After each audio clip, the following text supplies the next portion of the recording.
Among, between. ఇది కూడా చాలా important, very very important model. Among, between. ఎప్పుడు అమాంగ్ తీసుకోవాలి, ఎప్పుడు బిట్వీన్ తీసుకోవాలి.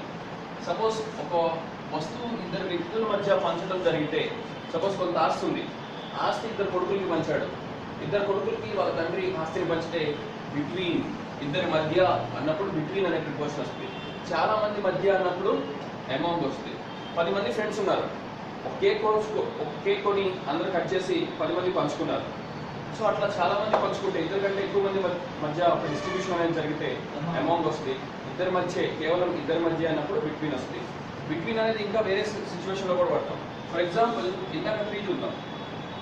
సో 2 చెట్లు ఉన్నాయి, మధ్యలో ఇల్లు ఉంది. The hut is between the 2 trees. 2 trees కి మధ్య హట్ అనేది ఉంది. The hut is between the 2 trees. 2 చెట్లకి మధ్య ఇల్లు ఉంది లేదా హట్ ఉంది. సో రెండింటి మధ్యలో ఉంది అన్నప్పుడు కూడా మనం బిట్వీన్, రెండింటి మధ్య అన్నప్పుడు బిట్వీన్ అనే ప్రిపోజిషన్ వాడతాం. ఓకే. సో అమాంగ్ అనేది చాలా వ్యక్తుల మధ్య. ఉదాహరణకి నేను 2-3 సెంటెన్సెస్ ఇస్తాను, నోట్ చేసుకోండి. So please right down some sentences. The property was distributed. The property was distributed dash the 4 sons. The property was distributed dash the 4 sons. So what is the answer here? Yes. 4 sons annam kabatti among the 4 sons. So ఆస్తి అనేది 4 కొడుకుల మధ్య పంచబడింది. So among, అట్లా మనం among అనే దాన్ని తీసుకుంటాం. Next one, there are many poor people. There are many poor people dash the crowd. There are many people dash the crowd. Among the crowd. ఇక్కడ ఎందుకని among తీసుకున్నారు? మరి ఇద్దరే ఉన్నారు లేదా 10 మంది ఉన్నారని చెప్పాలి కదా మీకు. ఎస్, మెనీ పీపుల్ ఉన్నారు, కానీ ఎవరి మధ్య? క్రౌడ్ మధ్య. క్రౌడ్ అంటే మళ్ళీ చాలా మంది పీపుల్. సో చాలా మంది పీపుల్ మధ్య అంటున్నాం కాబట్టి among the crowd. Okay, right. ఇంకొక సెంటెన్స్ నోట్ చేసుకోండి, బిట్వీన్ తోటి ఉదాహరణ.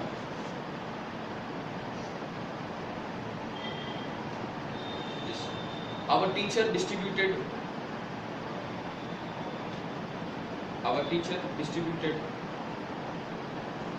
chocolates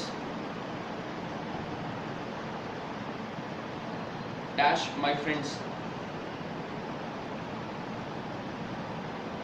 Our teacher distributed chocolates dash my friends. So ఇక్కడ ఏమొస్తుంది?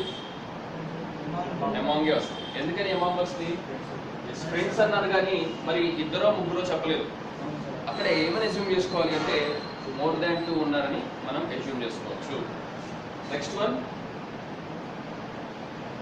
Along, across. ఇది కూడా చాలా ఇంపార్టెంట్ ప్రిపోజిషన్. అలాంగ్ ఎప్పుడు యూజ్ చేయాలి, అక్రాస్ ఎప్పుడు యూజ్ చేయాలి? Along, across. When do we use this along and across? Suppose ఉదాహరణకి ఒక రోడ్డు తీసుకుందాం. ఈ రోడ్డుకి అటువైపు నుంచి ఒక వ్యక్తి రోడ్డుకి ఇటువైపుకి దాటుతున్నాడు. సో రోడ్డు అటువైపు ఉన్న వ్యక్తి రోడ్డుకి ఇటువైపు దాటుతున్నాడు. అలాంటప్పుడు మనం ఏం తీసుకోవాలి? క్రాస్ చేస్తున్నాడు కాబట్టి he is walking across the road. రోడ్డుకి అడ్డంగా నడుస్తున్నాడు కాబట్టి he is walking across the road అంటాం. అదే వ్యక్తి రోడ్డుకు ఒక పక్కన నడుచుకుంటూ వెళ్తున్నాడు, along the road. He is walking along the road అంట. along the road means road వెంటే, రోడ్డుకి అడ్డంగా అన్నప్పుడు across the road. Okay, right. ఒక వ్యక్తి రోడ్డు పక్కనే నిల్చున్నాడు, అంటే అటు ఇటు నడవట్లేదు. He standing by the road అనొచ్చు, లేదా బిసైడ్ ద రోడ్ అనొచ్చు. బై లేదా బిసైడ్. బై అనేది మీకు apt. He standing by the road అంటే రోడ్డు పక్కన నిల్చున్నాడు. ఓకే, సో అట్లాంటి ప్రిపోజిషన్ కూడా మనం చూడొచ్చు. Okay, right. Next one, over and above. Over ఎప్పుడు వాడతాము, అబోవ్ ఎప్పుడు వాడతాము? ఓవర్ ఏ కాంటెక్స్లో యూజ్ చేస్తాము, అబోవ్ ఏ కాంటెక్స్లో యూజ్ చేస్తాము? ఓవర్ అనేది ఎగ్జాక్ట్గా 90 degrees పైన ఒక వస్తువు ప్లేస్ చేస్తుంటే, సపోజ్ ఇక్కడ ఒక బాక్స్ ఉంది, ఈ బాక్స్ పైన ఎగ్జాక్ట్గా ఏదైనా ఒక షెడ్ లాంటిదో లేకపోతే ఏదైనా అంబ్రెల్లా లాంటిదో పెట్టాం అంటే ఇక్కడ ఎక్కడ టచ్ అవ్వట్లా, కానీ దానికంటే ఎత్తులో ఉంది. ఎగ్జాక్ట్గా ఎక్కడ ఉంది, ఒక లైన్ అనేది తీసుకుంటే మనం 90 degrees పైన ఎగ్జాక్ట్గా ఉంది, అంటే ఈ దీనికి అది 90 degrees పైన ఉంది. సో ఎగ్జాక్ట్గా ఈ వస్తువుకి 90 degrees పైన వస్తువు ఉంది కాబట్టి, సో ఈ రెండు వస్తువులకి పేర్లు ఇద్దాం, ఏ బి. సో ఏ అనే వస్తువు బికి ఎగ్జాక్ట్గా పైన ఉంది కానీ టచ్ అవ్వట్లా, ఎగ్జాక్ట్గా పైన ఉంది. So A is over B, A is over B. అదే ఏ అనేది బికి టచ్ అయింది అనుకోండి, అప్పుడు ఏమవుతుంది, ఆన్ అవుతుంది. టచ్ అయితే ఆన్, ఆల్రెడీ వచ్చేసింది కదా, నేను వచ్చేసింది. ఒక వస్తువు పైన ఇంకో వస్తువు టచ్ అయి ఉంటే ఆన్ అవుతుంది. కానీ అబోవ్ ఎప్పుడు అవుతుంది అంటే దానికంటే ఎత్తులో ఉంటే చాలు, అంటే ఎగ్జాక్ట్గా దాని మీదే ఉండాలని లేదు. సపోజ్ బి కంటే ఎత్తులో ఏ అనే సి అనే ఒక ఆబ్జెక్ట్ ఉంది, C is above B, B కంటే ఎత్తులోనే ఉంది కానీ ఎగ్జాక్ట్గా పైన లేదు. దానికంటే ఎత్తులో ఉంది అన్నప్పుడేమో అబౌవ్ తీసుకుంటాం, ఎగ్జాక్ట్గా దాని పైనే ఉంది అన్నప్పుడేమో ఓవర్ తీసుకుంటాం. దీనికి చాలా ఫేమస్ సెంటెన్సెస్ ఇస్తుంటాడు ఎగ్జామ్లో. For example, the horse jumped over the table. So ఒక టేబుల్ ఉంది, ఆ టేబుల్ పై నుంచి గుర్రం దూకింది, ఎగ్జాక్ట్గా దాని పై నుంచి దూకింది కదా, టచ్ అవ్వకుండా దూకింది. The horse jumped over the table, the horse jumped over the table. అట్లా ఎగ్జాక్ట్గా పై నుంచి దూకింది టచ్ అవ్వకుండా అన్నప్పుడు ఓవర్ అనేటువంటి ప్రిపోజిషన్ తీసుకుంటాం. Any doubt in this, above and over? Right, ఇది అర్థమైతే నెక్స్ట్ మీకు అండర్ బిలో కూడా అర్థమవుతుంది. అండర్ బిలో, అండర్ అంటే ఎగ్జాక్ట్గా వస్తువు దాని కింద ఉన్నప్పుడు అండర్ పడతాం, బిలో అంటే దానికంటే తక్కువ ఎత్తులో ఉన్నప్పుడు బిలో పడతాం. అంటే ఏంటి, సపోజ్ ఇక్కడ ఏ అనే వస్తువు ఉంది, దానికి ఎగ్జాక్ట్గా కింద బి ఉంది. ఉదాహరణకి ఏ అనేది ఒక టేబుల్ అనుకున్నాం, ఇక్కడ ఒక బాక్స్ ఉంది అనుకుందాం. The box is dash the table under the table. అంటే ఎగ్జాక్ట్గా కింద ఉంది అన్నప్పుడు 90 degrees కింద ఉంది అన్నప్పుడు అండర్, దానికంటే తక్కువ హైట్లో ఉంది అన్నప్పుడు బిలో. సపోజ్ ఇదే టేబుల్ కింద వాటర్ ఉంది, the water is below the table. Under అనేది యూజ్ చేయాల్సిన పని లేదు ఇప్పుడు, ఎందుకంటే అక్కడ ఓన్లీ ఇక్కడ మాత్రమే కాదు, మొత్తం వాటరే ఉంది, దానికంటే తక్కువ హైట్లో ఉంది, ఎగ్జాక్ట్గా దాని కిందే ఉందని చెప్పలేము, మొత్తం అంతా కూడా వాటరే. The water is below. ఇంకా ఈ బిలో అబోవ్ అనేది వేరే సిచ్యువేషన్స్లో కూడా యూజ్ చేస్తాం. ఫర్ ఎగ్జాంపుల్, మీరు ఎప్పుడన్నా కృష్ణా బ్యారేజ్ దగ్గరికి వెళ్ళినప్పుడు ఇక్కడ ఒక రెడ్ మార్క్, మన రీసెంట్ పుస్తకాలు చూసారు కదా, సో రెడ్ మార్క్స్ ఉంటాయి అక్కడక్కడ, కొన్ని బ్యారేజెస్ దగ్గర ఉంటాయి, ఈవెన్ డ్యామ్స్ దగ్గర ఉంటాయి. ఈ రెడ్ మార్క్ ఏమి ఇండికేట్ చేస్తుందంటే డేంజర్ సింబల్. సో ఎప్పుడైతే వాటర్ ఈ రెడ్ మార్క్ దాటి వస్తుందో ఓవర్ఫ్లో అవుతుంది. సో ఆ డ్యామ్ని ఓవర్ఫ్లో అయ్యి వాటర్ వెళ్తుంది. సో అక్కడ ఉన్నటువంటి గేట్స్ ఉంటాయి కదా, గేట్స్ని దాటి వాటర్ వెళ్ళిపోద్ది, పైకి వచ్చేస్తుంది. సో ఈ ఫ్లడ్ మార్క్ ఎప్పుడైతే దాటుతుందో the water is above, the water is above the flood mark. అదే ఫ్లడ్ మార్క్ కంటే తక్కువ హైట్లో వాటర్ ఉంటే the water is below, the water is below the flood mark. The water is above the flood mark, the water is below the flood mark. Above, below అనేది ఇలా use చేస్తాం. Any doubt in this? I hope it is clear. So above అంటేనేమో దానికంటే ఎత్తులో, below అంటేనేమో దానికంటే తక్కువ హైట్లో అనేటువంటి అర్థం. ఆ ఫ్లడ్ మార్క్ దాటి ఎక్కువలోకి వెళ్తే అబోవ్. ఓకే, ఒకవేళ మీకు ఒక డౌట్ రావచ్చు, సార్ ఎగ్జాక్ట్గా ఫ్లడ్ మార్క్ సమానంగా ఉంటే equal to the flood mark, the water is exactly equal to the flood mark, సమానంగా ఉంది, equal to the flood mark, అయితే ప్రిపోజిషన్స్ కింద మనం తీసుకోం. ఓకే, అందుకే చెప్పట్లేదు. అబోవ్ బిలో అనేది రిలేషన్ చెప్తానని చెప్పాను. Okay, any doubt in this?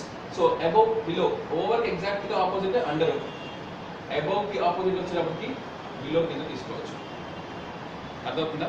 ఎగ్జాక్ట్గా ఒక వస్తువు కింద మరో వస్తువు ఉంది అంటే అండర్, ఒక వస్తువు పైన మరో వస్తువు ఉందంటే ఓవర్. నెక్స్ట్ బిలో, అబోవ్ అనేది వేరియస్ కాంటెక్స్ట్లో తీసుకుంటాం. ఇక్కడ మీకు ఈ కాన్సెప్ట్ అర్థమైందో లేదో టెస్ట్ చేయడానికి కొన్ని క్వశ్చన్స్ ఇస్తాను, నోట్ చేసుకోండి. ఇవి ఎంతమంది కరెక్ట్ ఆన్సర్స్ రాస్తారో చూద్దాం. చాలా క్విక్గా చెప్తాను, నోట్ చేసుకోండి, ఎందుకంటే వీడియోలో వాళ్ళు కూడా వింటున్నారు కాబట్టి. సో క్విక్గా చెప్తాను, నోట్ చేసుకోండి. Okay, yes. He is holding umbrella. He is holding umbrella dash his head. He is holding umbrella dash his head. అతను గొడుగుని తన తలపై పట్టుకున్నాడు. He is holding umbrella dash his head. Okay, ఇదొక sentence. Next sentence, Next sentence, he got dash 70%. He got dash 70%. So he is very happy. So he is very happy. He got dash 70%. So he is very happy. Right? What is the answer here? Yes. The first blank answer is over. So he is held umbrella, or he is holding umbrella over his head. Exact గా తన తలపైన పట్టుకున్నాడు umbrella అని చెప్పేటప్పుడు over తీసుకుంటాం, ఎందుకంటే exact గా తలపైన ఉంటుంది కదా, 90 degrees పైన ఉంటుంది. నెక్స్ట్ సెంటెన్స్ లో he got above 70%. అందుకే అతను హ్యాపీగా ఉన్నాడు. సో 70% కంటే ఎక్కువ వచ్చింది కాబట్టి అతను హ్యాపీగా ఉన్నాడు. 70% కంటే ఎక్కువ వచ్చింది అని చెప్తున్నాం కాబట్టి అబౌవ్ 70%. నెక్స్ట్ ఇంకొక సెంటెన్స్ ఇస్తాను, నోట్ చేసుకోండి. ఈ అబౌవ్ బిలో అనేది ఈవెన్ పర్సంటేజెస్కి వాడచ్చు, టెంపరేచర్స్కి కూడా వాడచ్చు. టెంపరేచర్స్ని ఇండికేట్ చేయడానికి కూడా ఈ అబౌవ్ బిలో అనేటువంటి ప్రిపోజిషన్ యూజ్ చేస్తాం. ఉదాహరణకి కొన్ని సెంటెన్సెస్ ఇస్తాను, 2-3 నోట్ చేసుకోండి. The temperature is dash 40 degrees today. The temperature is dash 40 degrees today. So it is hot. So it is hot. The temperature is dash 40 degrees today. So it is hot. Next sentence. Inకొక sentence note చేసుకోండి. The water is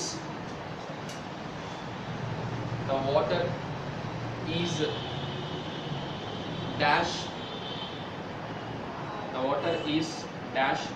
the flood mark.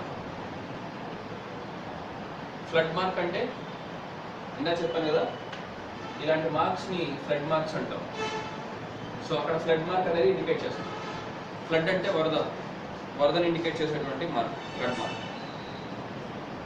So it is not dangerous.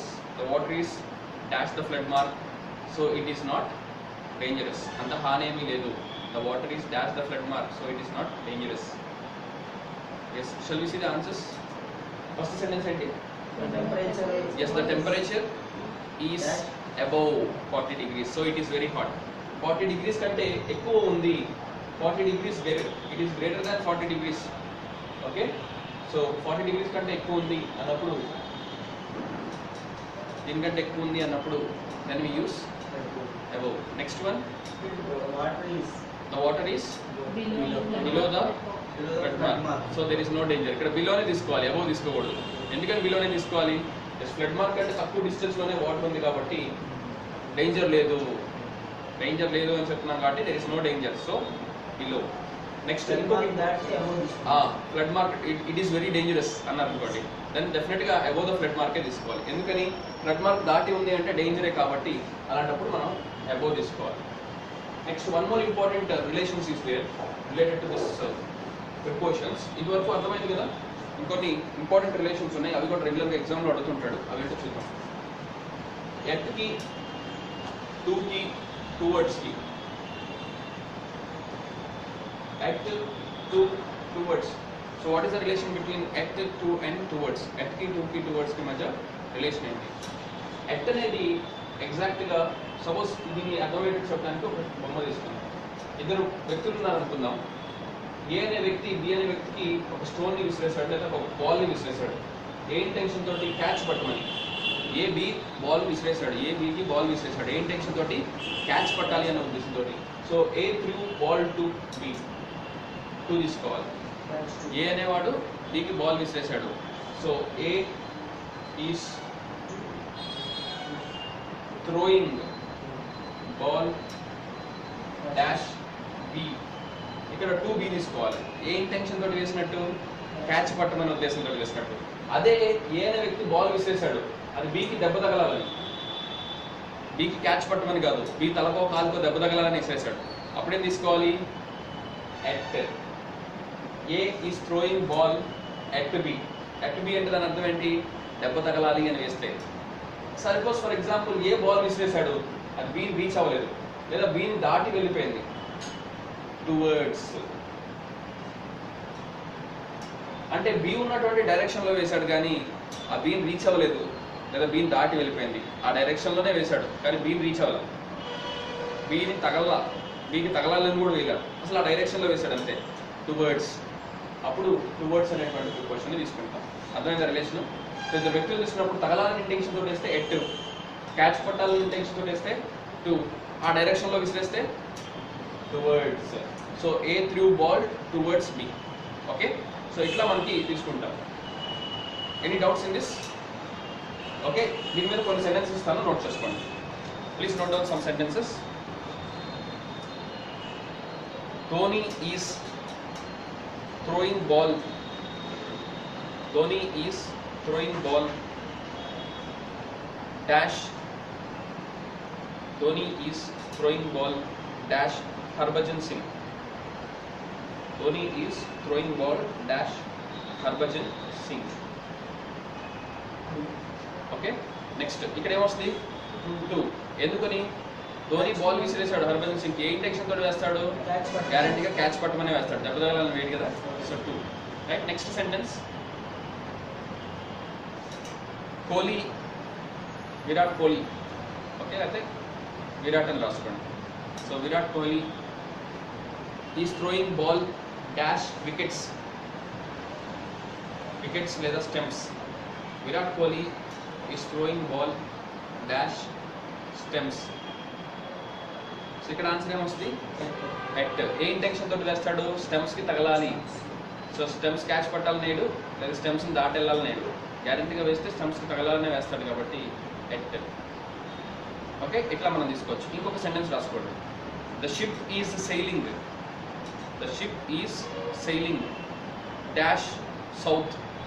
The ship is sailing dash south. ఇక్కడ ఏమొస్తుంది? Towards. Okay, anyways that's it for part B class. So part బికి వచ్చేటప్పటికి ఇంతే. అయితే రేపు మాత్రం tomorrow you come sharply by 7. Will plan sharply by 7 tomorrow, so that will not miss that 15 minutes extra. So every day we are missing 15 minutes extra.